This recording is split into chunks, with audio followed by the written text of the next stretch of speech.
Hello everyone, I am Gourav Singh Panwar, pursuing B.Tech from Avantika University, Ujjain. The faculty here inspire us to explore new dimensions. It's not just about what books teach us. They motivate us to focus on things that excite us.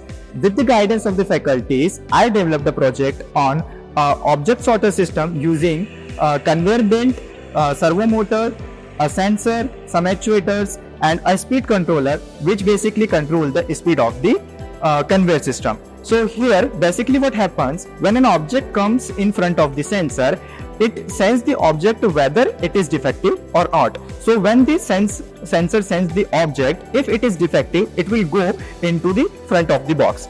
And when the object is not defective, the servo motor deviates at angle 45 degree and it deviates the path of the object and it will go in the left side box. So basically from this entire system we can easily check whether the object is defective or not. Thank you.